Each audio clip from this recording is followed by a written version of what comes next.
Welcome to the Talk Sox podcast. I'm Alex, and as always, I'm joined by Maddie. How's it going? Doing well. I'm excited for the new year. How are you, Alex? Doing pretty good. Got through the Christmas season with two toddlers we were just talking about before we started recording. So it's always crazy. Um, at one time, hosted 29 people in my house. So that was nuts. But it was fun. I got to see family. I have family that lives in Canada that I haven't seen since I think pre-COVID. They were able to come down, which was great. And just spent a lot of time just surrounded by family with the kids, and it was just really really good. Had both kids had some weird bug, um, kind of started right before Christmas and lasted until right after, and so that wasn't super fun, but they got all the kicks out of it. So um, yeah, very excited for the new year. Hopefully this year goes well for everything. We've got a year in the books on the podcast. So, hopefully another year of growth, with Talk Sox as a whole would be awesome. Um, but yeah, definitely looking forward to that. And that'll be, if you listen to this the day this drops, it'll be tomorrow, will be the new year. Um, if you listen to it some other time, it's already 2026. So yeah, hopefully your year's going great for you whenever you do listen to it. We did not do an emergency podcast last week after the Willson Contreras trade. We just kind of couldn't get schedules to line up. It happened on Sunday night. We were gonna do it the next day. I had a basketball game that I was doing the PA for. You had a late train, and so we just couldn't get it to line up, and so we just decided we'd wait till this week. But thinking back to that Sunday, what was your initial reaction to the Willson Contreras news? Well, baseball kind of wasn't on my mind. I was in New York City for the weekend, so Okay. I just was like, okay, well, this is cool. I'm gonna keep walking around Washington Square Park and just admire the skaters. But It, overall, happy. yeah.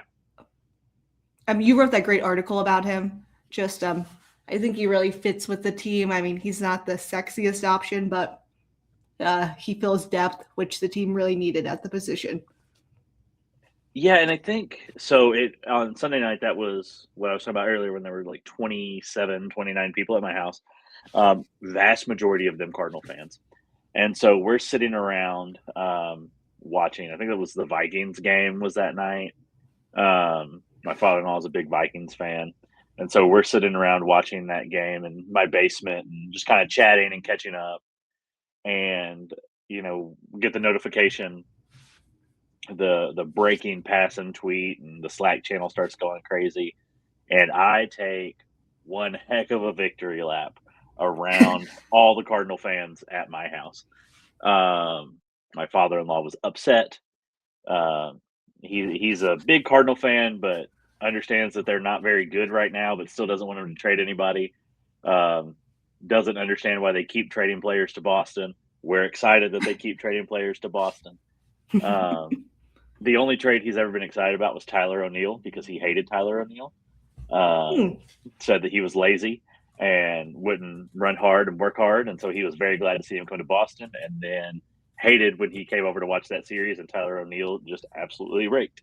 So, um, which that was really fun. On a side tangent, I was at the first game with the Red Sox at Busch Stadium. And just to see the Cardinals fans just give him so much love and standing ovation for his first trip up to the plate, it was really really cool. I will also be at the entire Red Sox Cardinals series in St. Louis this year, so I will hopefully be there for Sonny Gray's return to Busch Stadium and for Willson Contreras' return to Busch Stadium, and I'll report back on those. But I think I like you said, I wrote about it, and thank you for your kind words. Kind of popped up. Brendan Donovan was the first Cardinal to pop up on my radar. And I talked about that in the Slack channel a little bit. Right around the trade deadline, there was a lot of smoke around Brendan Donovan that last couple of days, and nothing connected him to the Red Sox. But obviously, John Mozeliak, who's the former GM, VP, whatever they call him in St. Louis, was moving on from that role. Chaim Bloom was the one that was kind of calling the shots at the trade deadline. And there was smoke around Brendan Donovan to the point that I was like, yeah, I'd be interested in bringing him on to play second. And so when we were kind of kicking ideas around at the winter meetings, I was like, oh, a piece on Donnie. And then it came out like that first night of the winter meetings that yes, the Red Sox were involved with Donovan, but they were also asking about Contreras. And I was like, man, like I hadn't considered Contreras because to me, I hated his contract. I take that back. I didn't hate it. I didn't fully grasp what the contract was. I thought that he was owed more money than he actually was. And so once I sat and broke it down, I really had him circled over Brendan Donovan as if the Cardinals are going to trade anybody else to the Red Sox outside of Sonny Gray, Willson Contreras makes a ton of sense. With the Cardinals essentially paying $8 million of the contract down, it takes him down to I think $17 million for 26, $17.5 million for 27, something like that. 17.5, 18. It's $500,000 either way. For 2 years, there's a club option for 28 on that contract. Should he produce in those 2 years? I really like the deal. I think that Willson Contreras is a very good baseball player.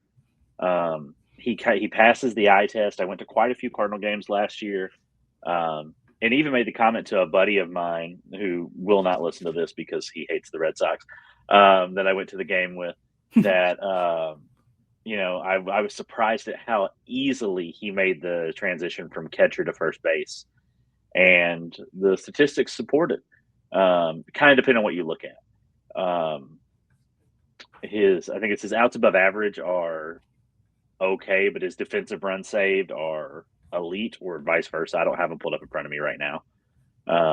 One of them is okay, and the other one puts him in like elite first base territory. Mm-hmm. And so you're getting, like you said, stability at the first base position, which is huge. That's been a revolving door since Mitchie Two Bags left. And that's not to knock Triston Casas, who we're going to talk about here in just a few minutes. We love Triston Casas. That's no secret. But obviously he has not been the person to take over the mantle of starting first baseman for the Boston Red Sox due to injuries. Willson Contreras now gives them a starting first baseman. And it gives them a lot of runway to not rush Triston Casas back. I'm not saying that they would have rushed him back to be there on opening day, but now you feel confident letting him ease back into things and maybe start at AAA and get some reps at AAA under his belt because he still has an option. Get some reps at AAA under his belt before he gets that big league call up. Contreras has started hitting the ball in the air more than ever in his career in the past couple of years. And while this isn't a perfect thing, I do it for a lot of these kind of comp articles that I write. When you overlay his home spray chart over Fenway Park, it added like 9 or 10 home runs and turned quite a few outs into singles and doubles off the wall. Of course, I'm talking about the Green Monster, not the right field wall. I think he's an all-around great ad for the team. I think he'll serve as kind of like the emergency third catcher from time to time. Mm-hmm. And if they've got to get real creative late in games, I think that it's possible that you'll see Contreras behind the dish for an inning or two.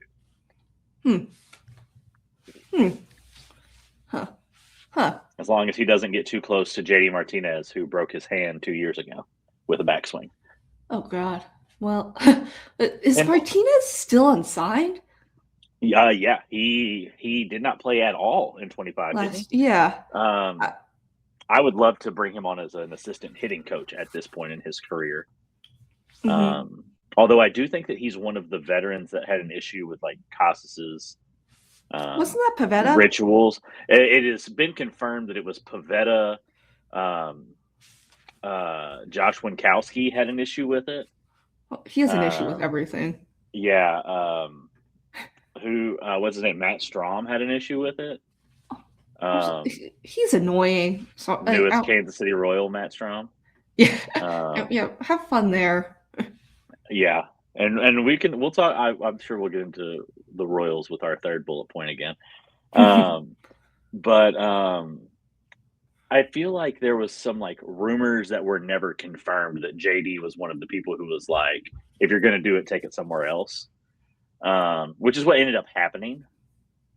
Yeah. And I think that on that side of things, I think that that's fine. It was Pavetta and the others who were giant buttholes about it that I think probably were the bigger issue than just like, hey, I don't understand what you're doing. But I would love to see JD come back to the organization as a hitting coach. I think that in modern baseball, there's probably not a better student of hitting than JD Martinez. I don't disagree. Yeah, just in 2018, just watching him like every time he stepped into the batter's box. And he didn't want to come here. Yeah. That's the wild part about it. He did not want to come to Boston. He signed at the last minute too. I remember it was my high school spring senior semester. That was fun, but just seeing that happen, that was cool. Yeah, I was quite a few years out of high school by that point. But almost 10 years when JD signed. Yeah. Well, time flies. It does. It really does. But I think the thing with Willson Contreras that I talk about it a little bit in an article that I've got coming out. I think that Willson Contreras honestly replaces Alex Bregman's bat pretty solidly in the lineup, to the point that I don't think they need in italics, in quotes, however you want to put it, asterisks, they don't need to sign Alex Bregman now. I thought before the Contreras deal they did. Now I don't think that they do. I think that if they do, it's great. And I understand that he's probably still priority number one. And I think maybe the D-backs are the only team that have a real shot to actually sign him. I don't buy this Jays stuff. I don't buy anything really. And I think that Boston still makes the most sense for him. I do not want to give him a 6-year deal. If we're handing out 6-year deals to players, I would rather hand a 6 or 7 or even 8-year deal to Bo Bichette. 8 might be a little too much for Bichette. I don't disagree with you, Alex. I think Contreras is more of a power hitter than Bregman. I mean, 20 home runs in a very, very, very, very, very pitcher-friendly ballpark is impressive. Goodness, yeah. Busch Stadium is the most pitcher-friendly park I've ever seen. It plays so deep. I was only there 10 plus years ago, and I was a little kid then, but we got there early for batting practice, and I'm just sitting there watching 0 balls went into the stands. Yeah. And now I will tell you the person who I've seen hit the most balls in batting practice out of the ballpark is one Rafael Devers, but we were lucky enough. So the hotel that we stay at when we go to Cardinal games is right across the street from the stadium, and if you go up to the floor that you're not supposed to go to because that's where the visiting teams stay, but if you go up to the top floor, you can see into the ballpark a little bit. And because Busch Stadium is not open for batting practice anymore, they stopped that in COVID. You have to get special passes and things like that I'm going to look into come the new year. But I was able to watch most of the Red Sox take BP instead of standing and waiting in line to get in. And it was very obvious when Devers stepped into the box to take his BP, and he hit tank after tank after tank after tank, including in the games that we were at. But that's neither here nor there at this point. But yeah, the ball dies in Busch Stadium.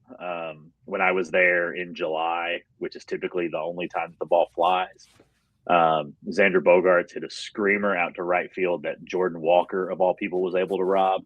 And and I like Jordan Walker, but he's not a right fielder, and he was able to rob Xander of a homer in Busch Stadium. So that should tell you everything you need to know about how that ballpark plays. Contreras hit, I think 9 of his 20 came at Busch, if I remember correctly. So almost an even split. Yeah, I think he's going to feast at Fenway, especially as it warms up. And yeah, just Bregman really hasn't. I never viewed him as a power hitter. I mean, his highest home run total came during a rather unscrupulous season for the Astros. So yeah. Wonder why. So I don't have the splits up, but yeah, I mean, he's only looking at them now. He's only hit over 32 times. Yeah, 2017. Wait, what am I looking at? Yeah, no, 2018 and 2019. So okay. So the yeah. fallout from the trash cans. He was probably juicing, is what you're saying. What 2019 when they were when the big scandal was occurring? That was 17, wasn't it? Did they win in 2019? 2019. Almost positive 17. I could be wrong. It was because then Cora left and came to Boston and won a title, and Boston got their hand slapped for the Apple Watches. And people were like, "Oh, Cora was cheating in Houston. Now he's cheating in Boston."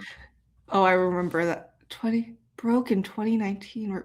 It broke in 2019. No evidence in 20. Okay, never mind. I take that back. So, but yeah, I mean, okay, just yeah. I mean, but he was 26 then. 25. Yeah. So yeah, he's 6 years older. So yeah, we put some age on that too. I do think, just kind of touching on that, I do think it's very interesting that as a member of the Boston Red Sox, he was booed at almost every park that we went to. Yeah. And like, I understand it. I have family that lives in Houston. Like, they lived it. But man, we're in 2025. If we're still booing people who don't play for the Astros anymore, and the Astros themselves aren't getting booed. But Alex Bregman is. I'll always boo Jose Altuve and George Springer if I see. I don't care for Altuve. But Springer's won me over with how he's performed with the Blue Jays.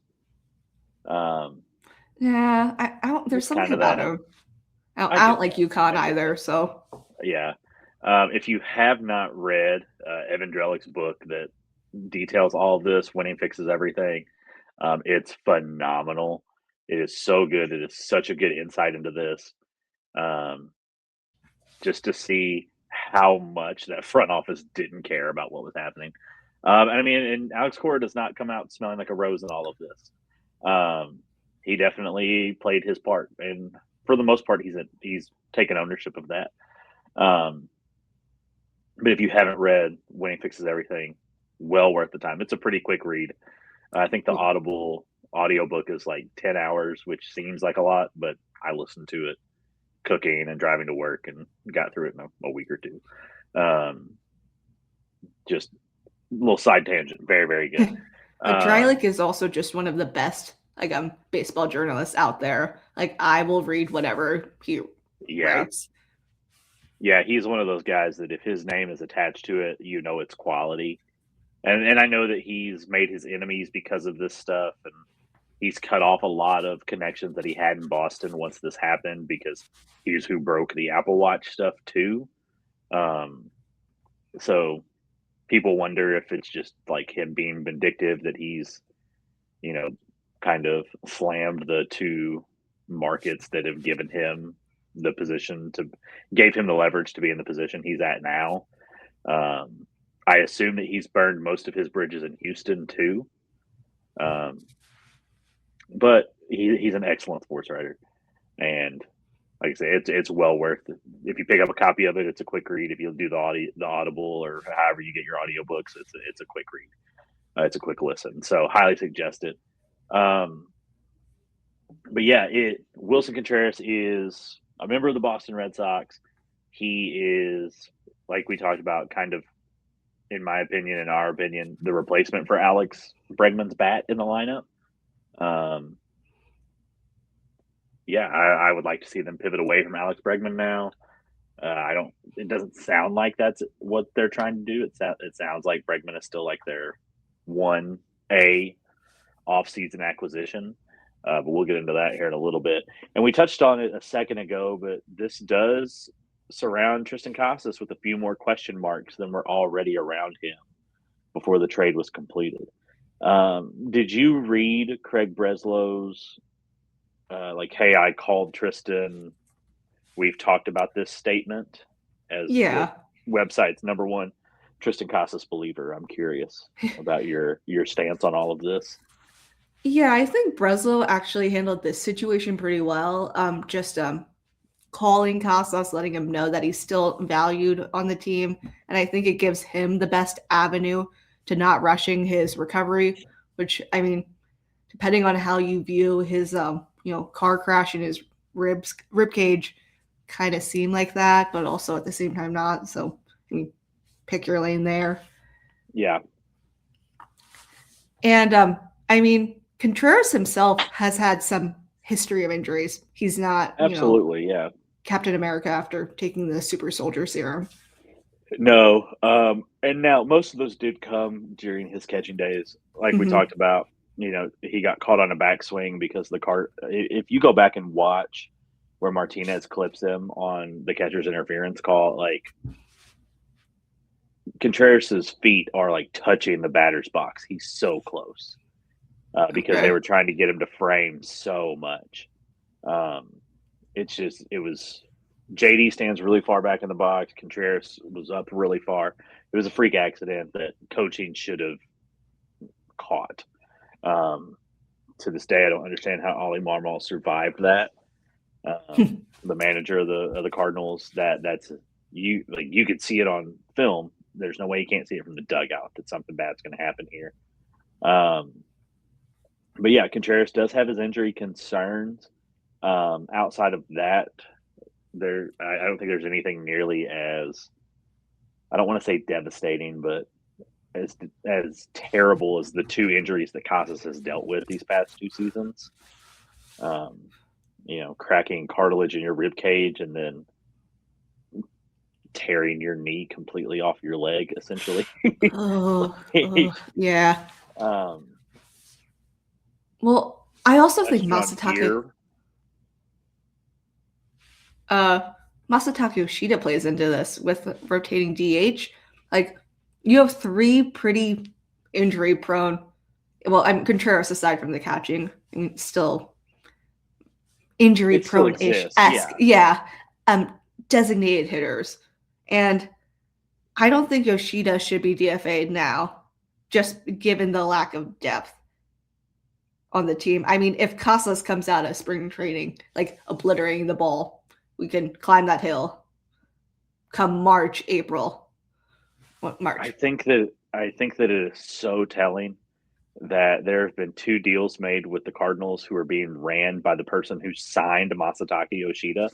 And instead of taking on any part of that contract, Chaim Bloom was like, you know what? We're going to give you $28 million.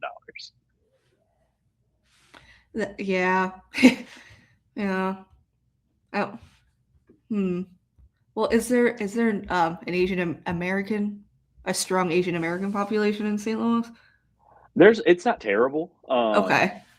It's not nearly as strong as what you would find in bigger cities like Boston, like New York, like LA. But there are pockets of the city that, yes, do have a more I hate to say that, but a more concentrated Asian and Asian American population. But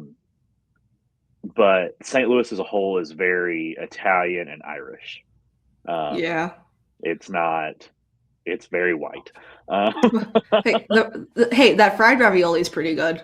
Oh yeah, It depends on where you go. But don't get me started on St. Louis food, because we can have a whole podcast about that. In fact, I'm hoping that we go soon. There's an area of the city called the Hill. That's where everybody should live. It's where everybody should eat. Neither here nor there. But I think that's very telling that Chaim Bloom wants no part of Masataka Yoshida at any rate. Kind of the going conversation that I've heard is through guys like Sean McAdam, Chris Cotillo, um, Pete Abraham, stuff like that, is their thought process is that to get any team to bite on Masataka Yoshida, the Red Sox are going to have to probably pay half of that contract and attach a prospect to it. That doesn't seem to be, Craig Breslow's way of operating at the moment. Mm-hmm. The prospect, yes. Eating money, no. Yeah, and well, I love Masataka Yoshida too. But I will acknowledge his contract is a wash. Just he was the one of the only batters that really showed up in the wild card series, Mm-hmm. and The last month of the season, he was probably the best hitter on the team. mm-hmm. And considering what was there was some stat about the team being really bad with like runners in scoring position with 2 outs or something Mm-hmm. like that. I mean, I mean, again, I don't have the stats pulled up. Just based on the eye test, he seems to have that clutch factor. What was the Yankees game? Was it this year or the previous? The where home he hit the run? home run. Yeah. That was this year. Just yeah. This year. Yeah, just stuff like that. And even Nick Sogard, too, who I'm a huge fan of. You need guys. I mean, they're not power hitters, but contact hitters who can work up a count and just, they don't have a lot of players like that. Like, for example, I mean, I know people, I mean, again, I also feel like we've gone past the point with Jaron Duran where we're beating a dead horse. Like, we dragged like him through like Dante's like 9 levels of hell. Yeah. Oh, absolutely. Yeah. But just like, and he still can't hit lefties. He still can't hit lefties. And yeah, just in critical moments in the postseason, he went down on 3 pitch at bats. And then arguably lost the series in the outfield. Exactly. But people are saying we should DFA Massa. I don't think we should DFA either one of them. I do think that if Casas comes out like gangbusters at any point during the season, I do think that unfortunately that move is there to DFA Massa. Mm-hmm. I like him. I agree. As we saw this season, like the team ran out of gas in October, late September, because the depth that we thought was there ended up not actually being there. Hold on to him, see what you got. I think that Craig would rather pay him to sit on the bench than pay him to sit at home or pay half of his salary to play for another team. Because at least you've got a left-handed hitter that can come off the bench. And like you say, he can run into one. He seems to have a knack for kind of opportunistic hitting more than anything else. The power that was kind of promised to us when he first signed has been non-existent, and I assume it probably won't show up. But he is kind of the wrench in every plan, as kind of he was last offseason too. Along with the fact that you don't have a true second baseman that. I mean, you do in Marcelo Meyer at this point, I guess now, but you still really don't have a third baseman either at the moment. So those are the 2 spots that Cello could play, unless you're going to slide Story to second. But then you've got either a hole at shortstop, which Marcelo would take, or a hole at third base, which I would not move Trevor Story to third base. He doesn't have the arm to play third base. Oh, no. And to me, I think the rest of the offseason depends on where they see Marcelo playing for the future of his career. Really, do they see him as a shortstop? Do they see him as a third baseman? If he's a shortstop, he can play second for the next couple of years while Story's still here, and then transition over. But if they see him as a third baseman, that's where the pivot to Bo Bichette comes in. Because Bichette will move to second base, which is where he needs to be anyway. Bo Bichette doesn't need to be near shortstop anymore. But if they think that Marcelo Meyer is kind of the next person to man second, and he is going to take it over permanently, then yeah, you do need to bring in an Alex Bregman for 4 and hopefully no more than 5 years. 4 years with an option, I think, is where I'd go with that. But if they think that Marcell is going to play third, then yeah, pivot to Bo Bichette or trade for Ketel Marte or somebody to play second. But to me, getting back to Triston Casas, there's no way that Casas doesn't start the season in AAA is kind of where I'm at right now. And I think that he may spend a majority of the season there. The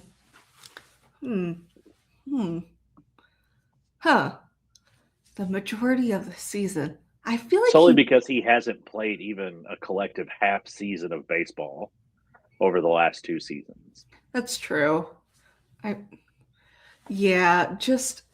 Maybe I could see him maybe being called up sometime in June.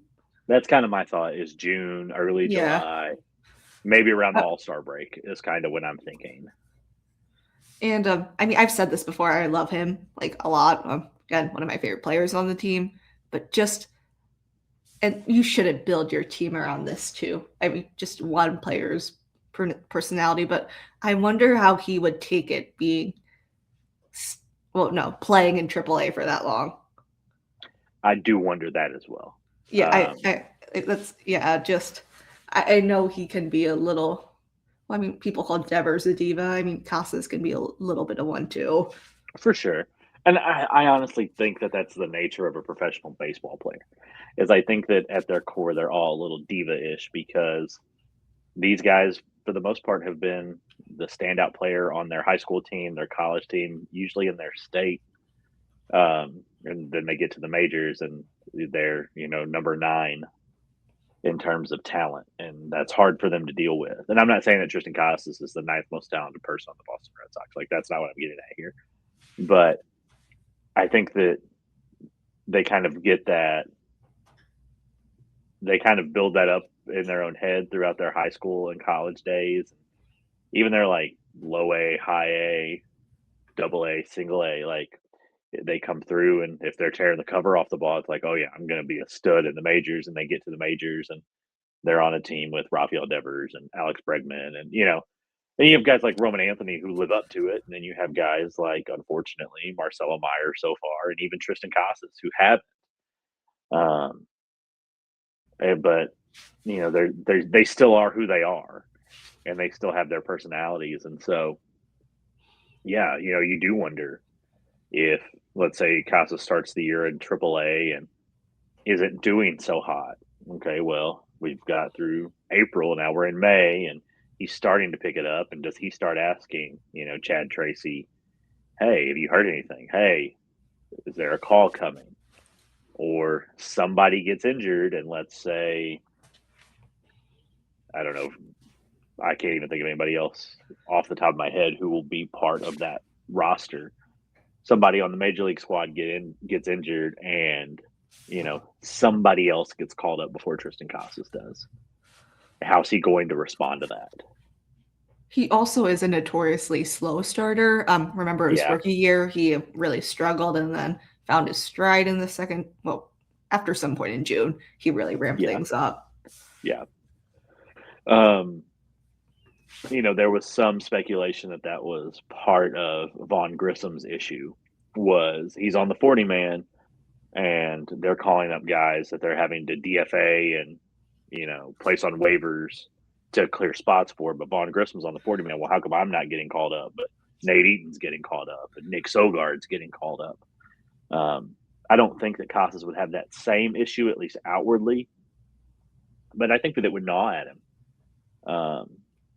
And so it's fair to wonder, if Casas does get off to a slow start and things don't tick up until May, early June, how does he respond to that? What if Contreras, God forbid, does get hurt and they just slide Romy Gonzalez back to first and don't call Triston up? If Romy's playing first in April, I will be very, very annoyed. I do think that if Marcelo Meyer is the second baseman, that Romy will be his platoon partner this season, and I'm okay with that. I don't think that's a big deal. Didn't Cora say something about Marcelo getting more or seeing lefties more with Abreu, or was that just Abreu? I think it was just Abreu. I don't remember anything about Marcelo in it. Now, I may have not seen that part. I'd have to look back. Okay. But I know that it's kind of the training wheels are off with Abreu, and both Cora and Breslow made that distinction, which is great. I've been calling for that for a whole season now. Like he's not gonna be able to hit lefties if you never let him hit lefties. So let him get out there, and I mean he's gonna struggle, and it's gonna happen.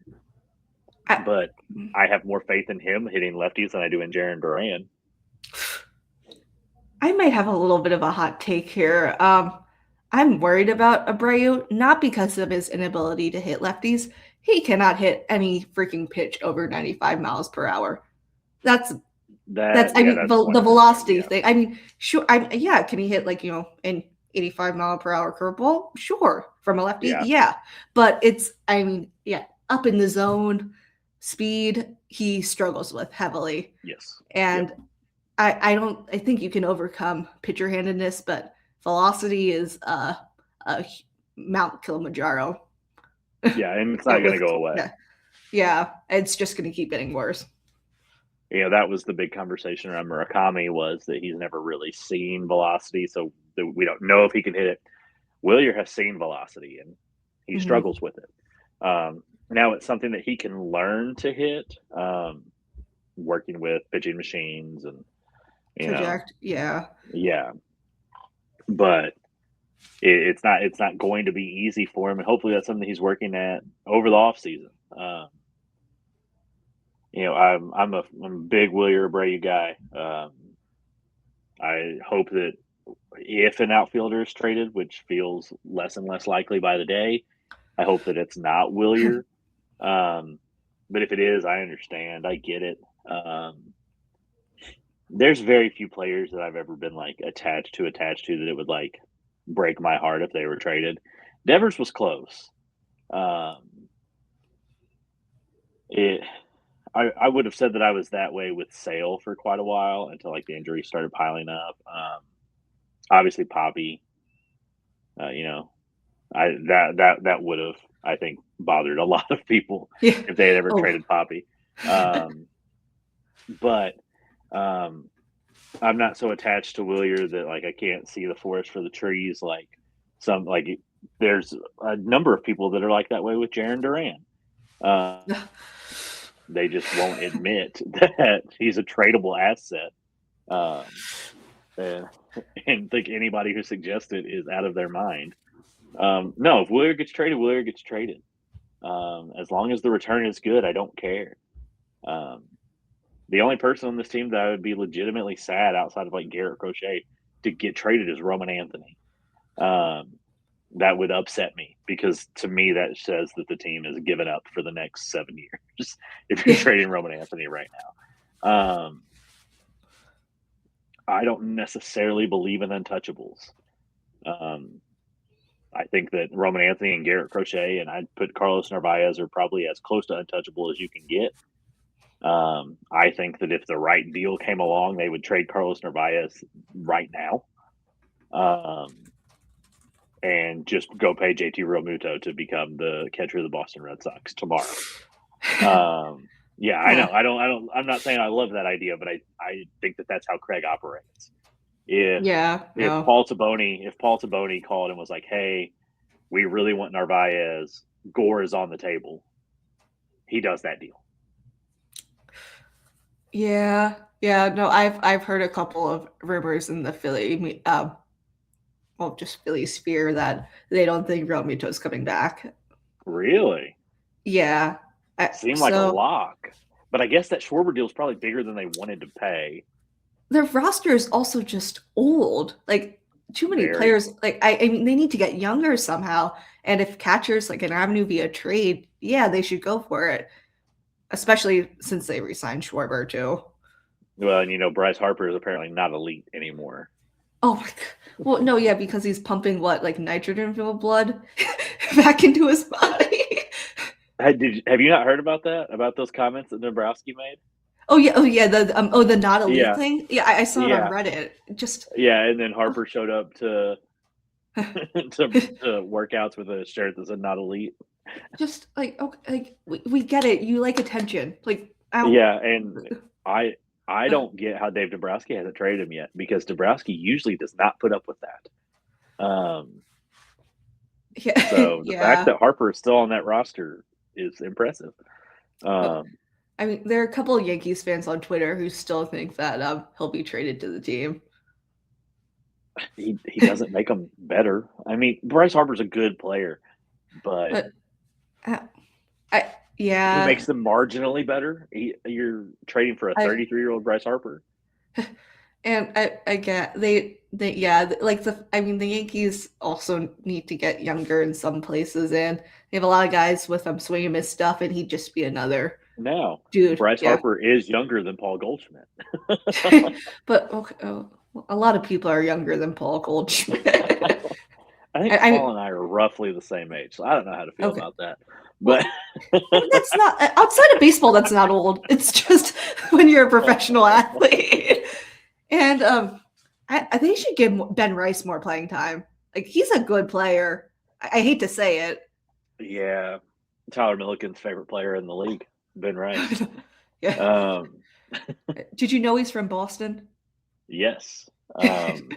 And he wrote "Go Yankees" on the pesky pole when they were taking a tour. So, just a joy of a human being, Ben Rice. Um, but yeah, it'll be very curious to see how long, because I don't think there's any way Casas doesn't start the year in AAA, but it'll be very curious to see how long he stays in AAA. I guess kind of building off of the Willier and Duran talk, the Bregman talk, however you want to play it.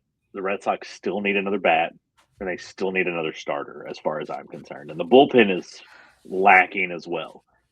Um, so there are Is it still though? many holes. The Yeah, bullpen? I mean, you don't have a lefty outside of Chapman. Yeah. Well. Yeah. Yeah. Well, depending on how spring training goes, could you throw Tully in the bullpen? I think you tank his trade value if they're concerned about that at That's all. true. Yeah. Um, I, no. and to be honest, I would rather see them trade him than put him in the bullpen. That's fair. Because I do think that while I think Peyton Tully will be a good starter. I'm not like he's a number 2 eventually guy. I think that Tully's ceiling is capped at a number 3. I think that Connolly Early is your number 2 potential ace breakout. But and Tully could get there, but Tully's got to develop secondary pitches to get there. But I feel it, yeah, I think the bullpen does need some work outside of Chapman and Whitlock. It you don't really have a ton back there. Richard Fitz was penciled in for back there.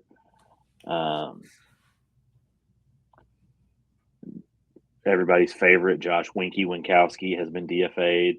Brennan Bernardino was traded to the Rockies, which I feel terrible for him. I think the bullpen does still need some work. And who's the cat they took in the Rule 5? He's gonna play out of the bullpen, or they traded for out of the Rule 5. Ryan Watson. I think Ryan Yeah, Watson could be another Slayton type, just based yeah. off of I mean We do still have yeah Slayton. he'll be coming back Hopefully, healthy.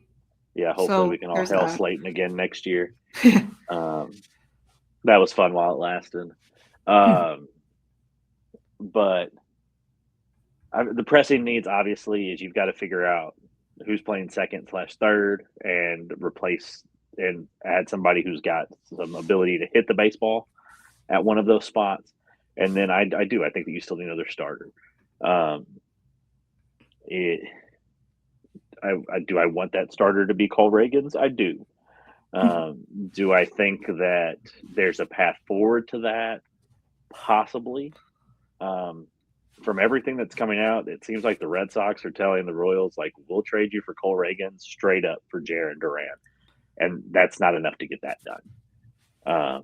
I wrote a piece that came out a couple of days ago about why other teams may not be valuing Duran as highly as the Red Sox.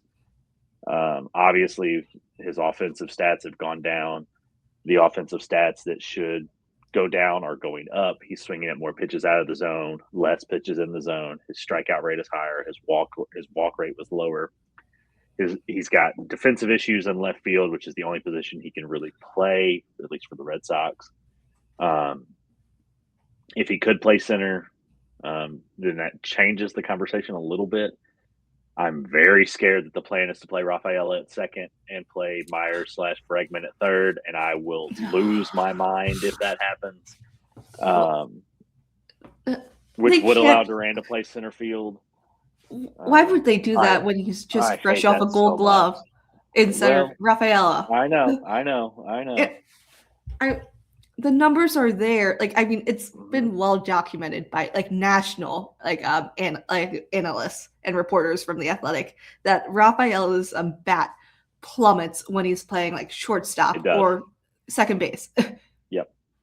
Now, I think that if you give him, and Lou Merlone said the same thing, so it's not my take, but I agree with it. I think that if you give him an offseason and spring training to just play second, I think that Ceddanne Rafaela could be a Gold Glove second baseman.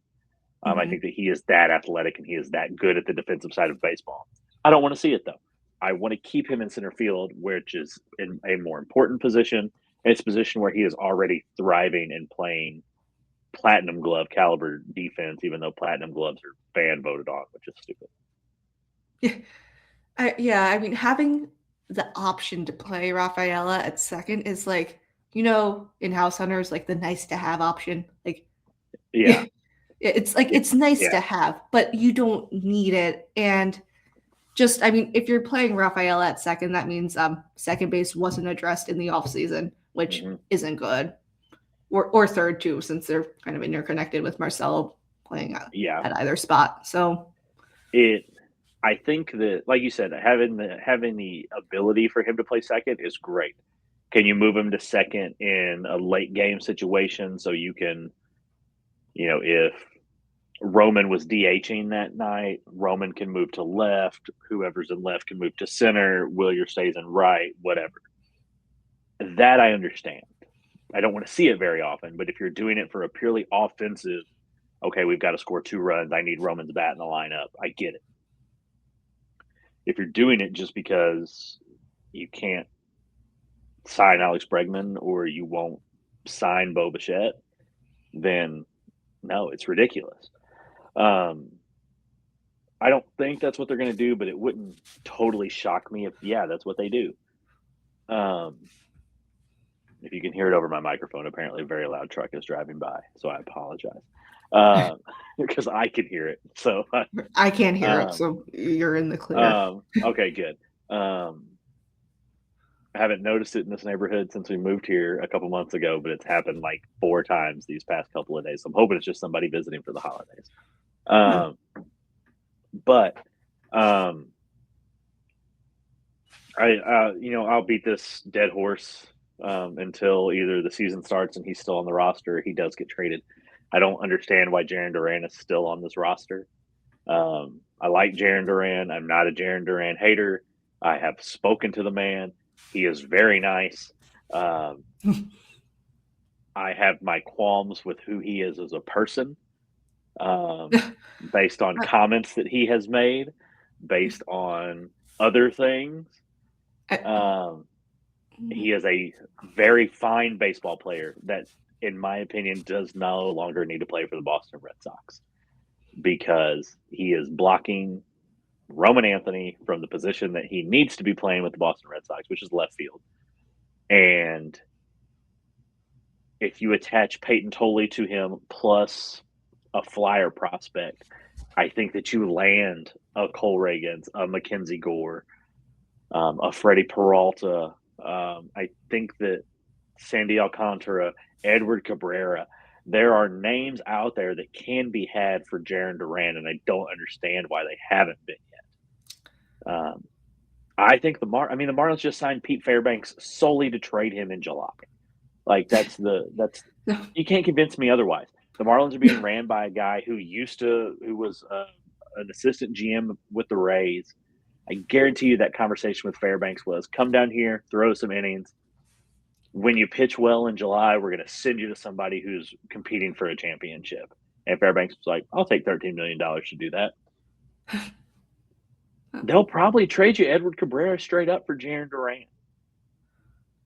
Well, I saw on one of our sister websites, Fish on First. Fish on First? I love that. Yeah, I love that so much. Yeah.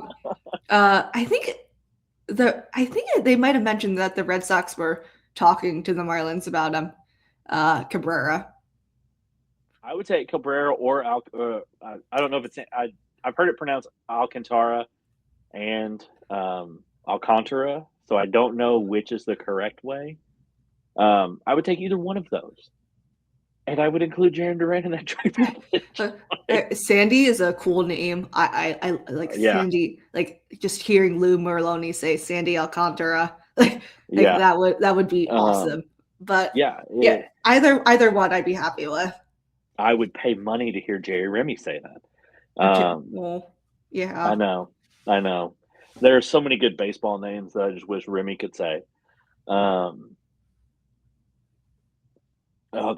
We've talked about it here before. I don't remember who it is, and if I remember before the end of the podcast, I'll say it. But that I would love to hear Remy say his name repeatedly. But I don't get it. Trading Duran addresses adding an arm. To be honest, you could revisit talks with the Cardinals, not for a starter, but for Brendan Donovan and JoJo Romero, who's a lefty out of the bullpen, who has closing experience, who has setup experience, who has long relief experience.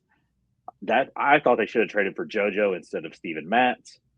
At the trade deadline, I was happy with the Matz addition. I kind of wanted him to come back.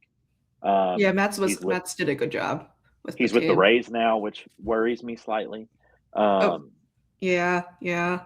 But I don't hate that idea to bring in Brendan Donovan to play second.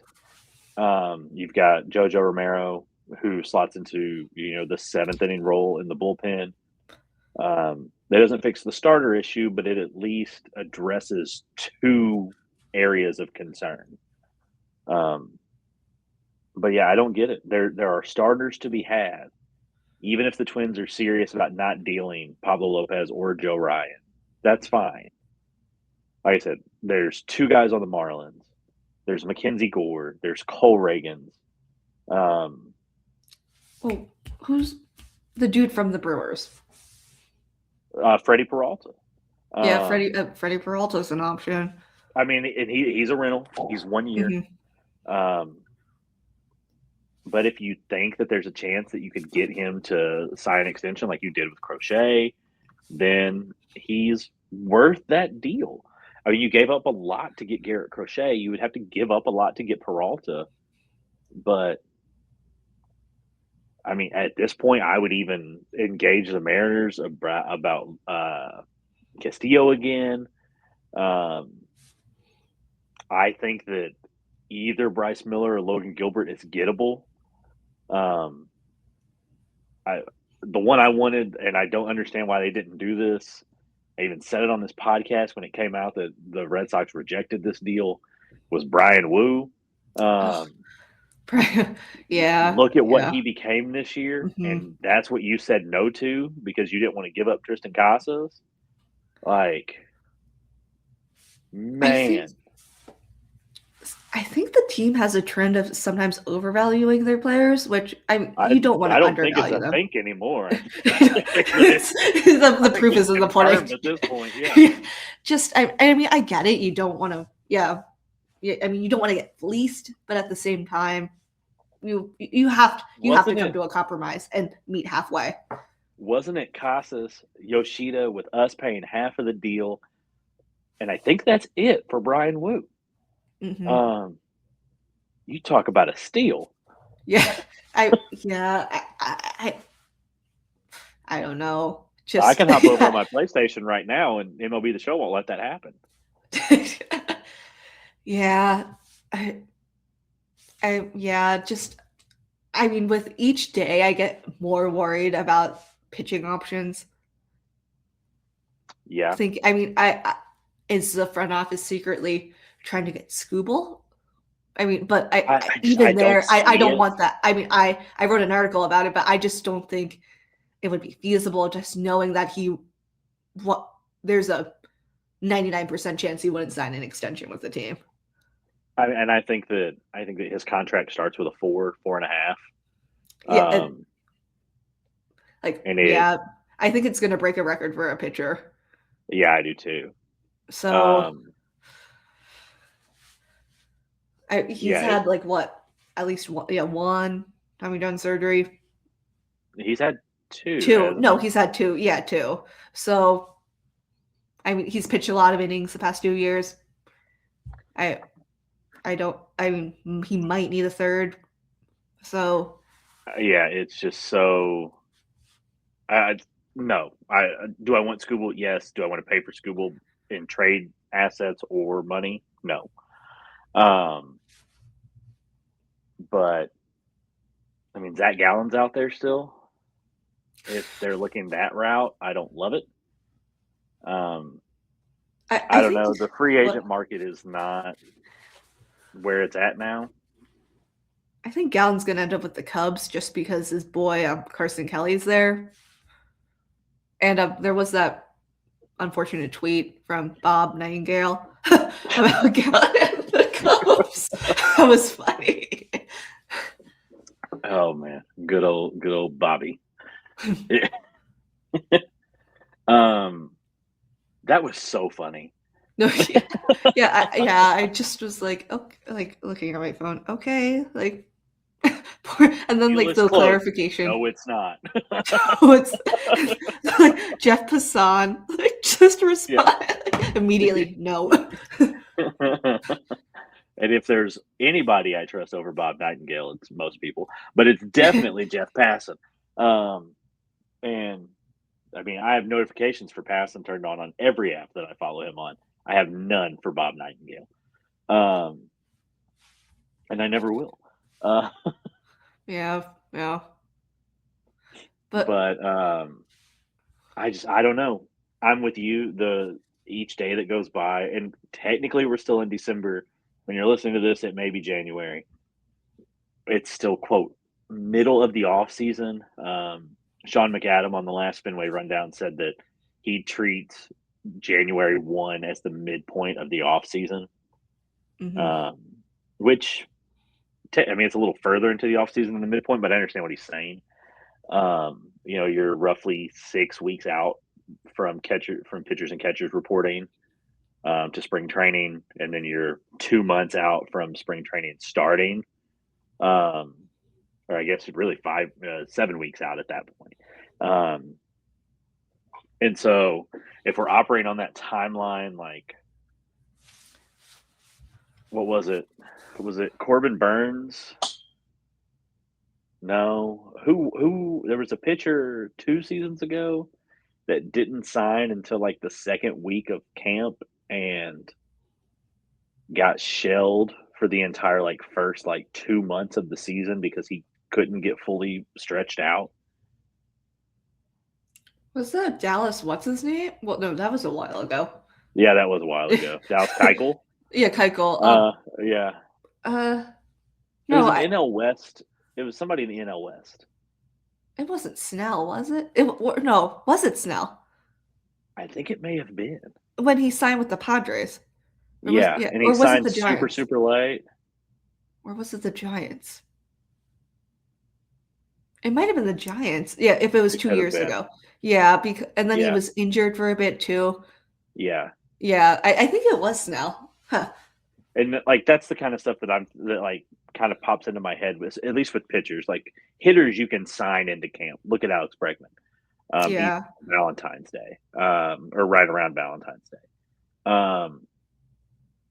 But pitchers, like, you've got to get signed before pitchers and catchers report, or you, especially starters, you're not going to get stretched out by the beginning of the season. At least stretched out to throw more than 3 1/3.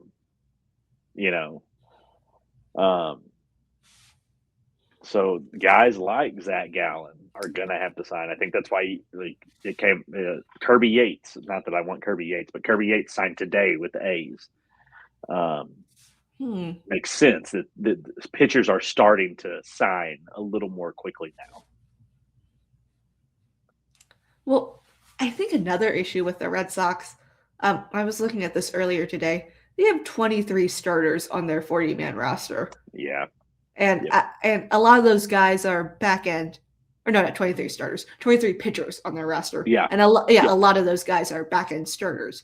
So Yes. you'd think a trade would have been made along with somebody in their outfield jam to alleviate that need and then address infield depth, whether by trade or free agency. And they haven't done that. And it's almost 2026. Yeah. I think it's so interesting that they haven't spent a dime in free agency money. And I'm not sitting here saying that it's the cheap Red Sox. They don't want to spend money. Like, they've taken on an immense amount of money in these trades, specifically the Sonny Gray and the Contreras trade. Like, and they extended Crochet and Anthony in this. Like, it's not like they're, touching their. Purses. I mean, we're butting up again. We're like 18 million away from the first CBT threshold, which is apparently where they're comfortable playing ball. I think that's crazy. I think they should be fine getting to the second threshold. I understand not getting to 3, but I think it's fine not getting to the second threshold. I don't disagree. But I also understand it to a point if you're going to sign Bo Bichette, who has a QO attached to him. Because if you get to the second threshold and you sign somebody with a QO, you've lost like 4 draft picks at that point. I get that. Now, the MLB draft is the least surefire draft out of all of them.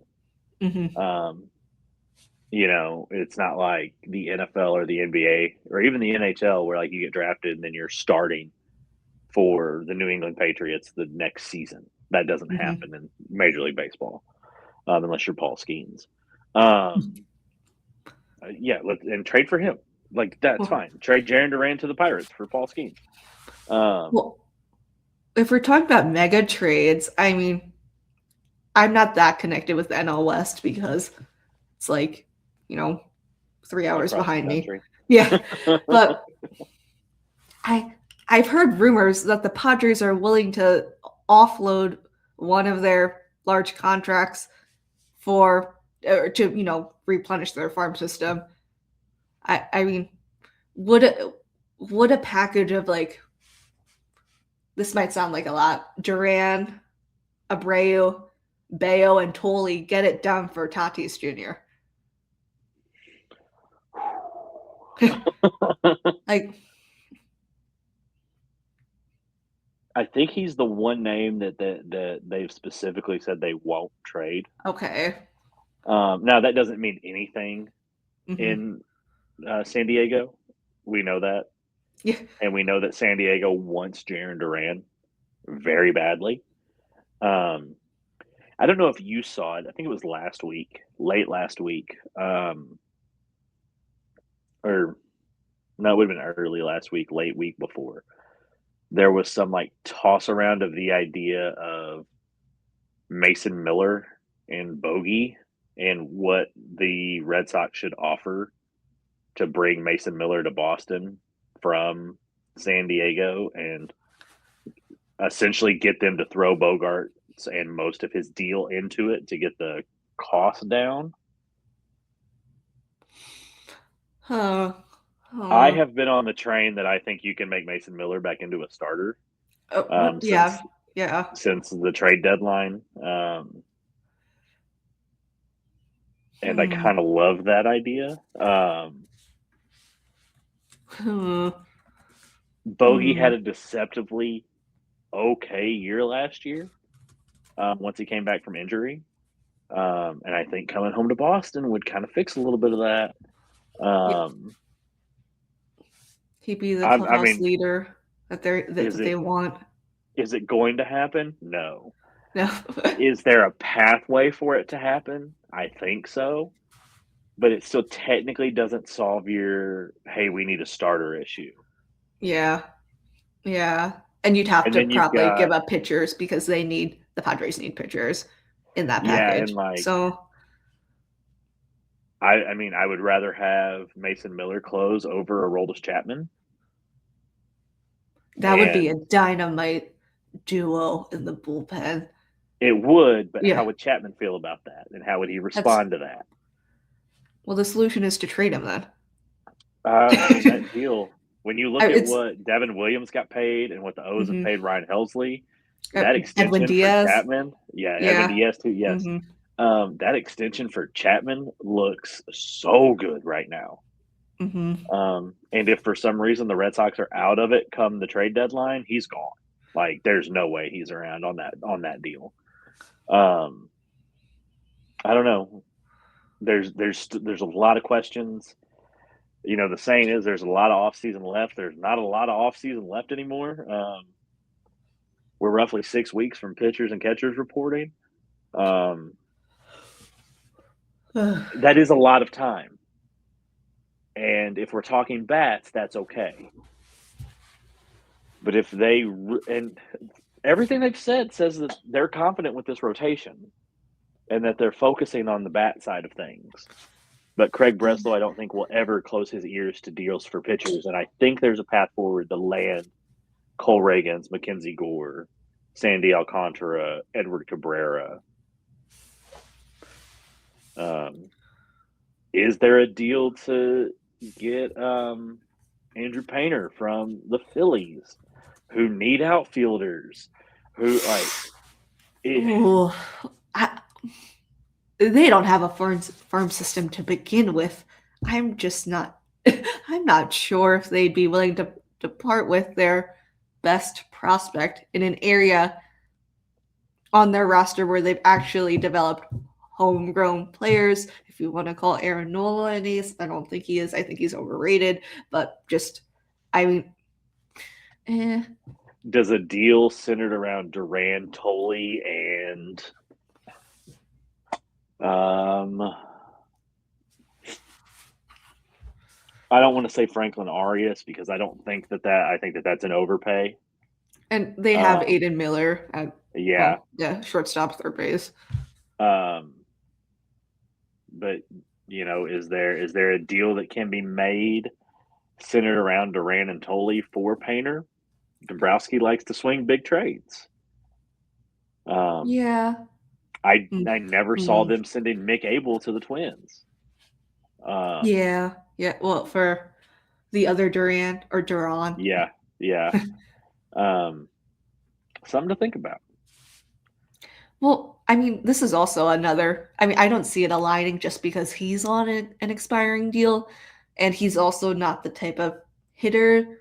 Well, I mean, Willson Contreras is a power bat, or is there? I think will be their power bat of the offseason.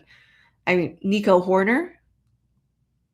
I know he's been floated around. I mean, the Giants seem to be interested in him, along with Brendan Donovan, from what I've seen online.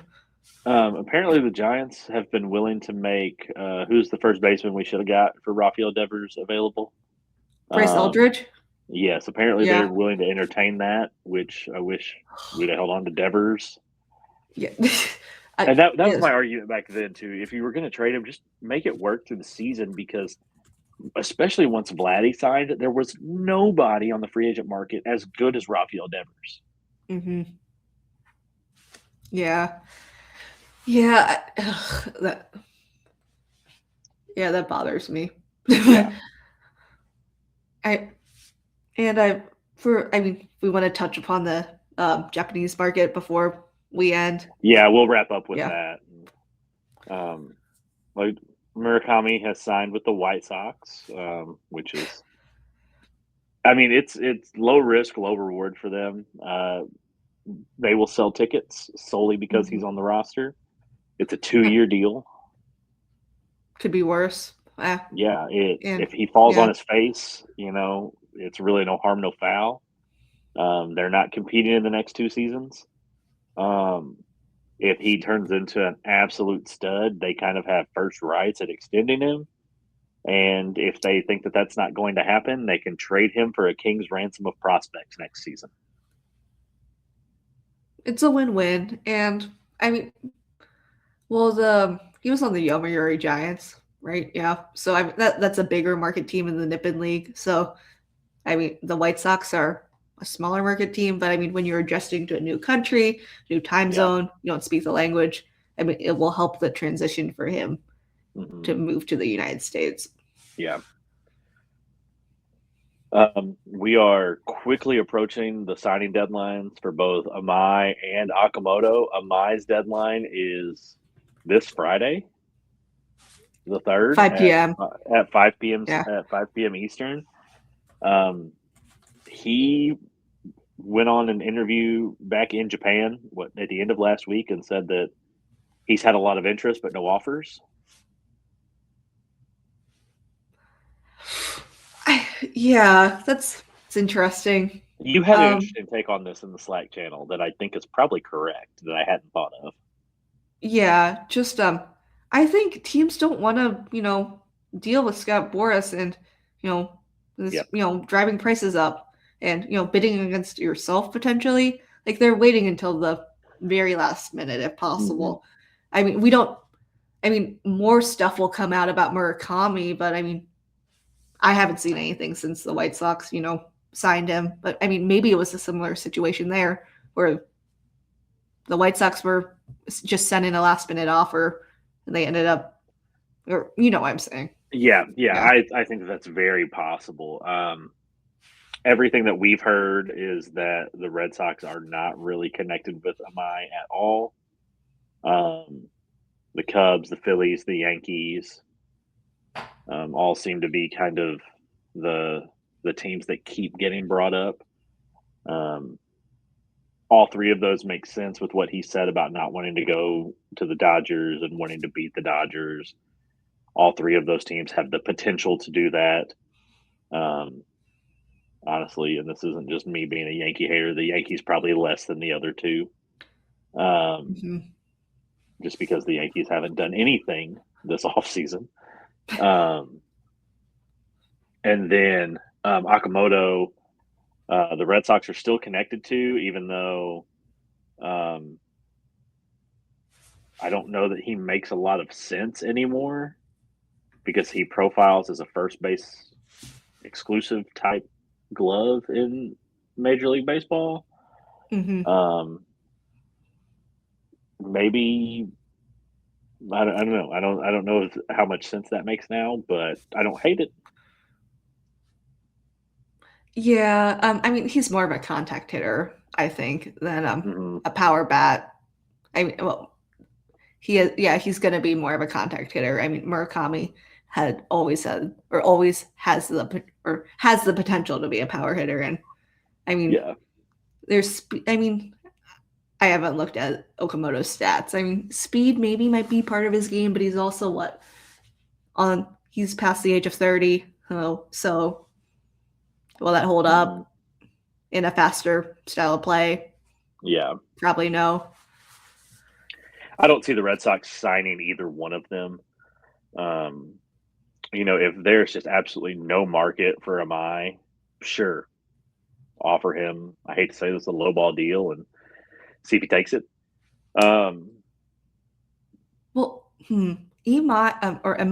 the one thing about him that makes me question about teams being hesitant to give him an offer is that I mean, participation in the World Baseball Classic is at the discretion of the team you sign with, and he probably wants to pitch in that. And I mean, that's an extra workload, mileage on his arm, in addition to his first full season in Major League Baseball. I mean, the risk of injury goes up tremendously with the World Baseball Classic. Not that he's a pitcher, but look at Masataka Yoshida. I think it was either Sean McAdam or Chris Cotillo said that they talked to him that his rookie year, and it was like June, and they're like, "Hey, how you feeling?" He goes, "I am tired." And he had played in the WBC. He had just come over. Like, I don't think that he realized kind of everything that was going to come into like jumping leagues and jumping to a new country and then going and playing for Japan in the WBC. And by the end of the season, he was awful. And so you have to, from a pitcher standpoint, do you want a guy trotting out there every 5 days who's lights out through the first half of the season and then comes out in the second half of the season and can't get out of the third inning? His ERA balloons up to 5.5 or 6. Like, is that a risk you want to take?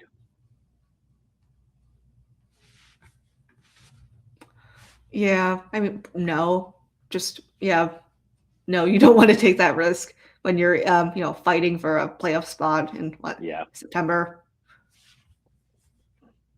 Yeah, like I said, I don't see the Red Sox sign either one of them. A deal could come out of nowhere, and I could be surprised, but I just don't see it happening. There's not been really anything else big that's happened since the last time we recorded outside of the Contreras trade. So are you working on anything for the site? Yeah, this is more of a general piece. It's identifying breakout candidates with this metric I kind of created called ideal fast swing rate. Okay. So that'll be cool. Everything you write, as soon as I see it pop, like I read it, it's always my favorite stuff on the site. Well, same to you, so Alex. I'll be. Thank you. A lot of the predictions you've wrote about have come true. So yeah, I'm like I said, I'm like Miss Cleo outside of the like stealing money when it comes to the Cardinals and Red Sox connection. Although I didn't have Sonny Gray at all. I didn't see that coming. But yeah, I'm working on. We have our top 5 pieces of the year based on performance. I just submitted that today. And then I'm working on a piece about and we didn't really talk about it at all. The Red Sox are apparently like listening to trade offers and quietly shopping Brian Bayo. I'm working on a piece on that.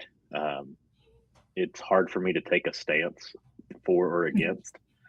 Like I said, I don't really believe in untouchables, and if it makes the team better, I understand it. I will dislike it because I love Brian Bayo. But as long as it makes the team better, I'm for it. And so I assume the top pieces of the year will come out in the next couple of days. Otherwise, it won't be topical anymore. And then the Bayo one, that'll probably get done. I got close to done with it today, and then I'll probably finish it up tomorrow and submit it.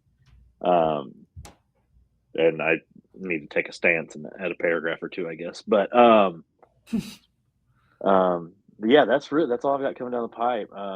My winter break has been spent with sick kids and 27 people in my house, so I haven't had as much time to write as I would like. But and school starts this time next week, so yeah. But as always, stay tuned to the website. There's great content all the time, not just from us two. We've got just a slew of great writers that are working for the site now, and the stuff that we're churning out is, in my opinion, some of the best Red Sox content on the internet that you can find. So stay glued into the site, and we will catch you next time in 2 weeks for sure. But once we sign Bo Machette in the next couple of days, then here on the Talk Sox podcast. Thanks for listening. Take care.